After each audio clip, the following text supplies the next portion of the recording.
Traders might நண்பர்களுக்கு சிறப்பு வணக்கம். நம்ம டிஸ்க்ளைம் எடுத்துக்கிறோம். நம்ம செபி ரிஜிஸ்டர் அட்வைசரோ ஆர்ஐஓ கிடையாது. நம்ம இங்கே பேசக்கூடியது எல்லாமே தகவலாக மாத்திரமே பார்க்கப்பட வேண்டும். இது யாருக்கும் முதலீடு சம்பந்தமாகவோ பங்குகளை வாங்கவோ விற்கவோ நம்ம எந்த ஆலோசனையும் கொடுக்கப்படலை.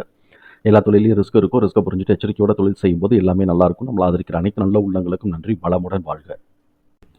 நண்பர்களே, ஐசிஐசிஐ செக்யூரிட்டிஸ்க்கு 2024-25க்கான Q1 ரிசல்ட்டு அனௌன்ஸ் பண்ணியிருக்கிறாங்க. இப்போ அதை பற்றின ஒரு டிஸ்கஷனை எடுத்துக்குவோம். இப்போ இவங்க வந்து ட்ரெண்ட் லைன் கிளாஸிஃபிகேஷன்ஸில் மிட் ரேஞ்ச் பெர்ஃபார்மர் அப்படின்னு தான் கிளாஸிஃபை ஆகியிருக்கிறாங்க. மீடியம் ஃபினான்ஷியல் ஸ்ட்ரென்த் இருக்கக்கூடிய கம்பெனி, மிட் வேல்யூஷனில் இருக்கக்கூடிய கம்பெனி, டெக்னிக்கலாக இப்போ வந்து நியூட்ரலில் இருக்குது ட்ரெண்டு. அனாலிசிஸ்ட் வந்து ப்ரைஸ் டார்கெட்டாக 642ன்னு சொல்லிட்டு டார்கெட்டை டவுன் சைட் பண்ணியிருக்கிறாங்க. இப்போ கரண்ட் ப்ரைஸு 774 அப்படின்னு சொல்லிட்டு இந்த வீடியோ ரெக்கார்டு ஆகும்போது நமக்கு ட்ரேட் ஆகிட்டுருக்கு. இவங்க வந்து இன்னும் பை ஜோனில் தான் இருக்கிறாங்க. பிஇயை பொறுத்த வரைக்கும் நம்மளுடைய அனாலிசிஸில் எப்படிலாம் வந்திருக்குங்கிறத நம்ம பார்த்துக்கலாம். Q1 ரிசல்ட்டுக்கு ஏற்ற மாதிரி இவங்க வந்து நல்லா ஸ்ட்ராங் சால்வன்சி பொசிஷன் மெயின்டைன் பண்ணுறாங்க. நல்ல ப்ராஃபிட்டபிலிட்டி இருக்குது. அதே சமயத்தில் டெப்ட் டு ஈக்விட்டி தியரிட்டிக்கல் லிமிட்டை காட்டிலும் கூட தான் இருக்குது. இப்படி இருக்கக்கூடிய இந்த கம்பெனியோட Q1 ரிசல்ட் என்ன வந்திருக்கு அப்படிங்கிறதுக்கு முன்னாடி கன்சல்டன்ஸ் ரெக்கமெண்டேஷன்ஸ் வந்து 3 அனாலிசிஸ்ட்டு, அதில் ஒருத்தர் பை 2 பேர் ஹோல்டு கொடுத்துருக்குறாங்க. இந்த Q1 ரிசல்ட்டுக்கு வந்து net profit, year on year net profit அப்படிங்கிறது ஜூன் மாதம் 2024ஐயும் ஜூன் 2023ஐயும் கம்பேர் பண்ணும்போது 94.5% வந்து இன்க்ரீஸ் ஆகிருக்கு. இதே காலகட்டத்துக்கு வந்து ரெவென்யூ வந்து 75.9% இன்க்ரீஸ் ஆகிருக்கு. குவார்ட்டர்லி டு Q நம்ம பார்த்தோம்னாக்க கிட்டத்தட்ட ஒரு 1000 கோடி ரூபா ரெவென்யூ இன்க்ரீஸ் ஆகிருக்கு. அதே மாதிரி நெட் ப்ராஃபிட்டும் வந்து ஒரு 10 கோடி ரூபா குறைஞ்சிருக்கு. அதனால EPS வந்து 0.3 குறைஞ்சிருக்கு. இப்போ இதோடைய பெர்சன்டேஜ்னு பார்த்தோம்னா Q வந்து 1.87% வந்து ரெவென்யூ க்ரோத்து, இபிஎஸோடைய க்ரோத்து குறைஞ்சிருக்கு. அதே மாதிரி நெட் ப்ராஃபிட்டோட க்ரோத் வந்து மைனஸில் வந்து குறைஞ்சிருக்கிறது வந்து 1.79. இப்போ எம்எஃப் ஹோல்டிங்ஸ் வந்து இந்த குவார்ட்டருக்கு வந்து 3% இன்க்ரீஸ் பண்ணியிருக்கிறாங்க. எஃப்ஐஎஸ் வந்து இந்த குவார்ட்டருக்கு 1.12% டிக்ரீஸ் பண்ணி வச்சுருக்கிறாங்க. இப்போ இவங்களோட இந்த தகவல்களை எல்லாத்தையும் தூக்கி நம்ம இதில் போட்டோம், எக்ஸல் ஃபார்மேட்டில் போட்டோம். இப்போ எக்ஸல் ஃபார்மேட்டில் போட்டோம்னா ஃபேர் ப்ரைஸு 210.91. இப்போ நம்ம பண்ணக்கூடியது இந்த குவார்ட்டர்லேருந்து இனிமேல் இந்த வருஷத்தை நம்ம கால்குலேட் பண்ண போகிறோம். ஆனுவலைஸ்டு ஃபிகருக்கு நம்ம ஆல்ரெடி ஒரு வீடியோ போட்டிருக்கிறோம். அந்த வீடியோவோட லிங்க்கை வேணும்னாலும் நம்ம டிஸ்கிரிப்ஷனில் கொடுப்போம். ஏன் இது கரெக்ஷன் ஆகும், எந்த இடத்த வரைக்கும் நமக்கு லெவல்ஸ் வந்து நம்ம எதிர்பார்க்கலாங்கிறதுக்கான சூழல் நம்ம பார்ப்போம். இப்போ நம்மளை பொறுத்த வரைக்கும் ஃபேர் ப்ரைஸ் வந்து 210 இப்போ இருக்குது.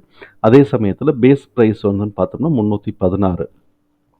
இப்போ இந்த குவார்ட்டருக்கான ரிசல்ட் வந்ததுக்கு பிறகு இதோட எஃபிபி, அதாவது ஃபேர் ப்ரைஸ் நமக்கு வந்து 3.68ன்னு போயிட்டுருக்கு.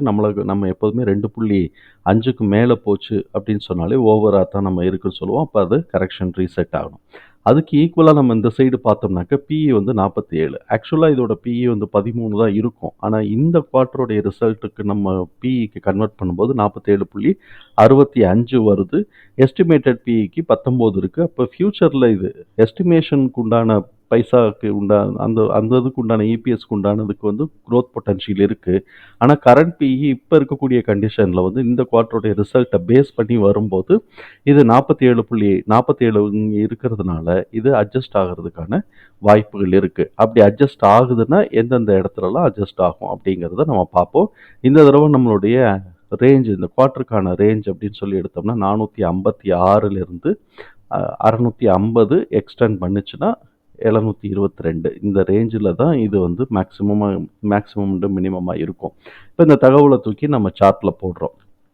இந்த சார்ட்லேருந்து நம்ம புரிஞ்சுக்கக்கூடியது என்னென்னா 728 கீழே உடச்சிச்சுன்னா 647 to 650, அதையும் உடைச்சது அப்படின்னு சொன்னாக்க 586 to 589, இன்னும் கொஞ்சம் கீழே கரெக்ஷனுக்கு இறங்குச்சுன்னா 513 to 515. இந்த ரேஞ்சில் வந்து இது எங்கேயோ கரெக்ட் ஆகிறதுக்கு வாய்ப்பு இருக்குது. இல்லை அதுக்கும் கீழே இறங்கி தான் ஆவேன்னா 456 உடைச்சிட்டதுன்னா பேஸ் ப்ரைஸ் தான். ஸோ இப்போ இந்த மாதிரி இருக்குது. அதாவது 722 உடைச்சா 647 to 650.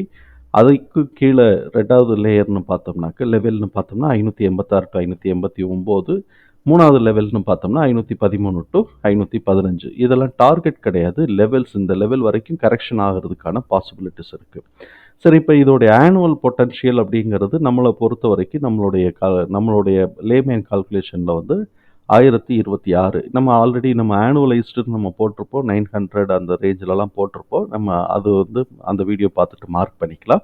இப்போ இருக்கக்கூடிய மேக்ஸிமம்னாக்கா 1026. இதையே எக்ஸ்டெண்ட் பண்ணுது, இன்னும் கொஞ்சம் பொட்டன்ஷியல் எடுக்குது சப்சிக்வெண்ட் குவார்ட்டர்லன்னா, அதுக்கான மேக்ஸிமமாக நமக்கு வந்து இப்போ இருக்கக்கூடிய டேட்டா பிரகாரம்னா 1500 நம்ம வச்சுக்கலாம். 1500ங்கிறது எக்ஸ்டெண்டட் தான். எக்ஸ்டெண்டட்னாக்கா இதெல்லாம் உடச்சி அதிரி புதிரியாக எடுத்தாங்கன்னா அந்த லெவலுக்கு போகிறதுக்கு வாய்ப்புகள் இருக்குங்கிறது தான் நம்மளுடைய பார்வை. அப்போ 722ல் கரெக்ஷன் எடுக்கணும். அப்படி இல்லைன்னா உடச்சதுன்னா 647 டு 650, 686, 586 டு 589, 513 டு 515 இதில் எந்த லெவலில் கரெக்ஷன் எடுக்குதோ அதுக்கு ஏற்ற மாதிரி நம்ம வந்து நம்மளுடைய ஸ்ட்ராட்டஜி, நம்மளுடைய டிசிஷனை அப்டேட் பண்ணிக்கலாம். தகவல் நமக்கு பயனுள்ளதாக இருந்ததுன்னா சங்கருக்கு ரொம்ப சந்தோஷம்தான். நம்மளை ஆதரிக்கிற அனைத்து நல்ல உள்ளங்களுக்கும் நன்றி. நண்பர்களே, நம்மளுடைய சேனலை லைக் பண்ணுங்கள். வீடியோ பிடிச்சிருச்சுன்னா லைக் பண்ணுங்கள். நண்பர்களுக்கு உதவ ஷேர் பண்ணுங்கள். சொந்தம் தொடர சப்ஸ்கிரைப் பண்ணுங்கள். நன்றி நண்பர்களே.